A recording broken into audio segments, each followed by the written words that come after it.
Hello everyone, welcome back to Spectrum classes. In this video, I am going to discuss Beers-Lambert's law. As you know, this Beers-Lambert's law is very important in case of UV visible spectroscopy as the absorption of UV visible radiation is governed by this Beers-Lambert's law. First of all, I am going to show you what kind of instrument we are using to determine the UV visible spectrum. So here I am showing you the cuvettes. So these are the cuvettes or sample holders in which we are going to fill the sample which we want to record. These cuvettes are made up of glass as well as these are made up of quartz. So depending on the experimental specifications, we are going to use different type of cuvettes. This cuvette is having two different kind of surfaces. One is transparent surface and the other one is opaque surface. So here you can see. So from this side we are going to cap this cuvette filled with the sample in the instrument in the path of the light radiation. So here I am going to show you the UV visible spectrophotometer. So here you can see the cuvette which is filled with the sample which we are going to determine through this UV visible spectroscopy is put over here. I am going to show you the more elaborated part of this instrument, what kind of component it has. So it has a source of radiation which emits the UV visible light, and in the path of the light beam we are going to put our sample as well as reference holders. This is the cuvette which is filled with the sample, and this sample absorbs a characteristic radiation of this UV visible light, and the rest part of the light will be transmitted, which is going to be detected by the detector, and that has been recorded in the recorder. I am not going to elaborate this instrument in more detailed way that I am going to discuss in my upcoming video. Now I'm going to show you what is going to be happen over there. So say this is our cuvette and it is having path length. Path length means the light travels the distance through this sample holder. So this is called the path length.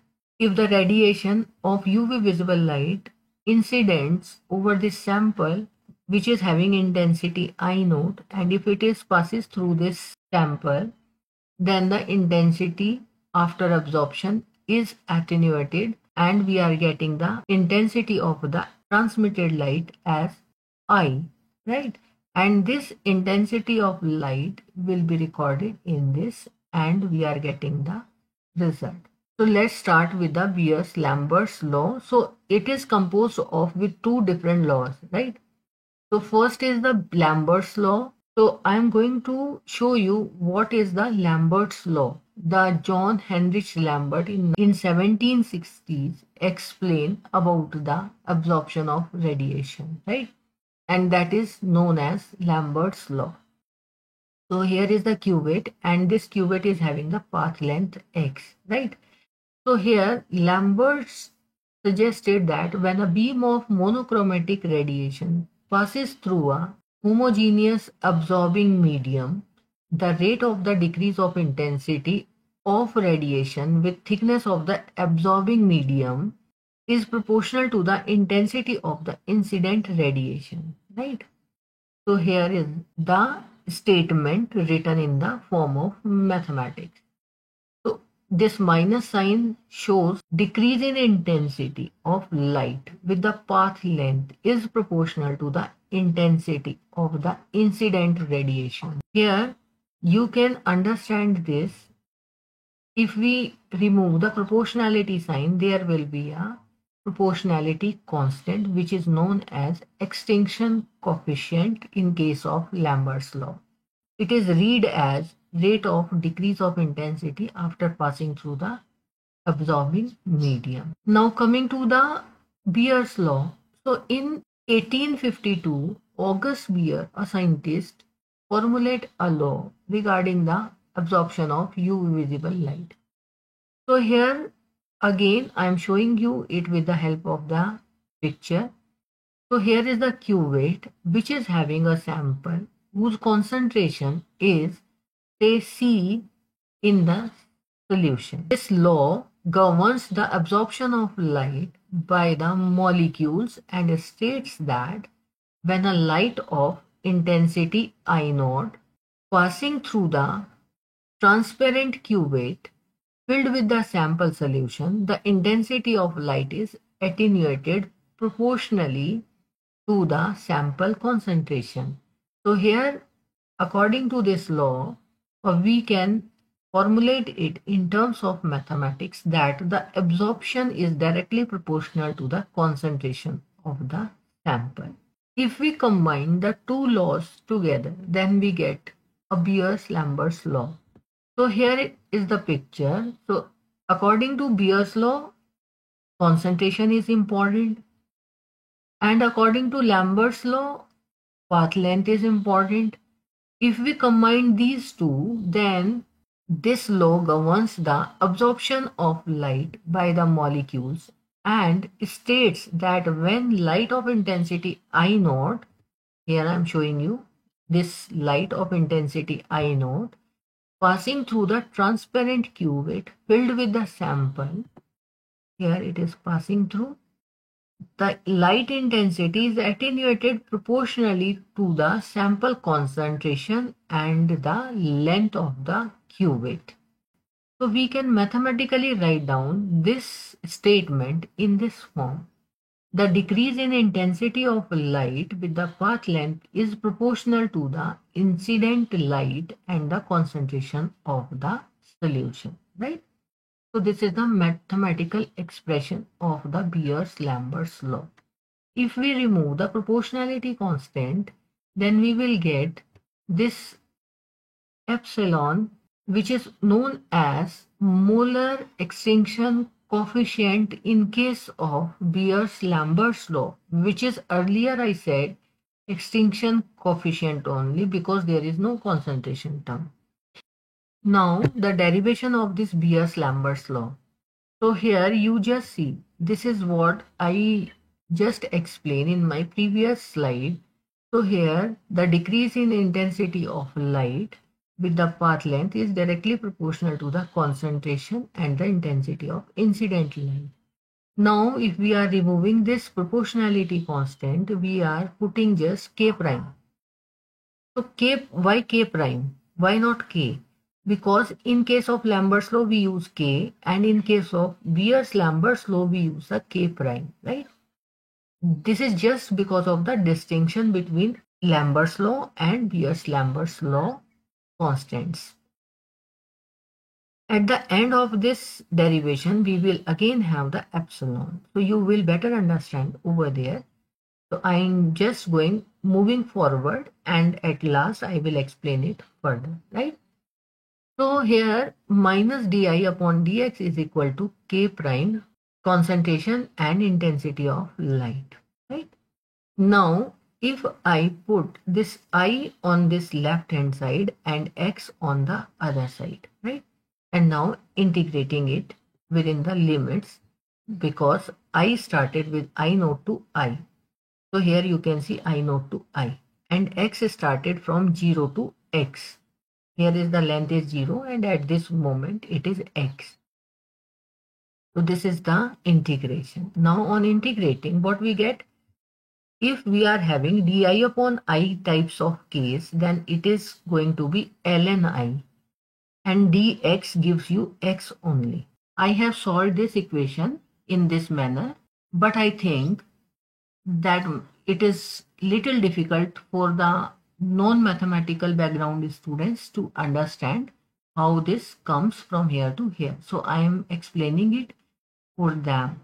So here, if I am having this kind of situation, then you just simply do ln I, and this is I naught to I, and this equal to k prime t x 0 to x, right?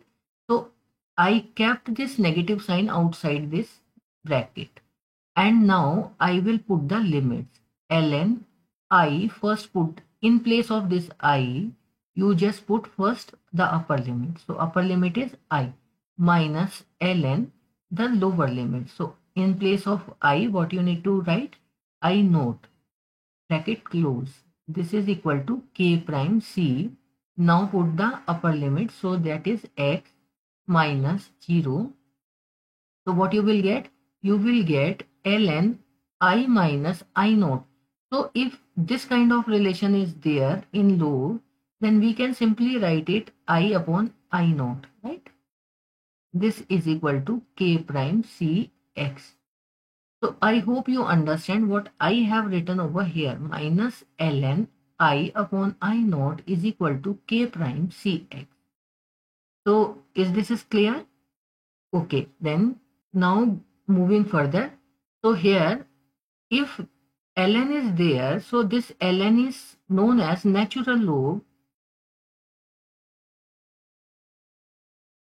and this is also written like this, log base e. If we want to convert this log base e to log base 10, then what we do, right? So this is equal to 2.303 log base 10. So that is the relationship between natural log and log base 10. So if I just want to put it over here, minus log base 10 I upon I naught, this will gives me k prime upon this 2.303 will come at this side in denominator, okay? K prime cx, and this k prime upon 2.303 can be written as epsilon, right? And this epsilon is the molar extinction coefficient, or we can say molar absorptivity coefficient. I hope you understand this point. I am just explaining it further. So here is the relationship, and here one more thing which I want to explain. If I am having this minus log base 10 I upon I naught, then just to remove this negative sign, I can revert the positions, right? So log base 10 I naught upon I will gives me the positive value. So what that is written over here. You just see I upon I naught and with this negative sign. If I just want to remove this or change this in positive, then I can simply write log base 10, this I naught first in the numerator and then I. And this is equal to epsilon Cx, which is written over here, and this is equal to A. A is the absorbance, and in the older textbooks we say optical density, right? Now here I have written that in terms of transmittance. So you can change it in terms of transmittance. As I told you earlier that ln is equal to log base E. And if log base E is there, so you can write it ln I upon I naught. This is with negative sign is equal to k prime Cx. You just remove this negative sign to this side. So, or you can say multiply both the sides with negative sign. So this will change to plus and this will change to minus. Now this ln can be written as I upon I naught is equal to e raised to the, because this is natural log, so log base e raised to the power minus k prime cx. Okay, so that is what I have written over here. So this is equal to the transmittance. This I upon I naught is the transmittance C. Now if, and this is in terms of k prime on base e. If I want to change it into log base 10, then this is log base 10. Here is the molar extinction coefficient k prime upon 2.303, and this transmittance will be changed over here. Here is the k prime and here is the epsilon, right? I hope you understand these points separately. Here is the absorbance and transmittance relationship. That is, here is the A is equal to minus log base 10 I upon I naught, and this I upon I naught is equal to the transmittance. So I simply write T over here. So A is equal to minus log base 10 T. And if I want to change this negative sign, then tell me what I should do. So I simply do 1 upon T, right? So this is log base 10 1 upon t. So these are the some mathematical formulations of this Beer-Lambert's law. So here I have summarized the formula of transmittance, absorbance, and the relationship between absorbance and transmittance. I hope you find this video helpful and you understand the derivation, which is very important from the exam point of view of BSc students. And this is also important to understand how does this UV visible spectroscopy based on the concentration and the path length of the sample and sample solution. I hope you like this video. If you like this video, please give me a thumbs up and share with your friends. Thank you all. Thanks for watching.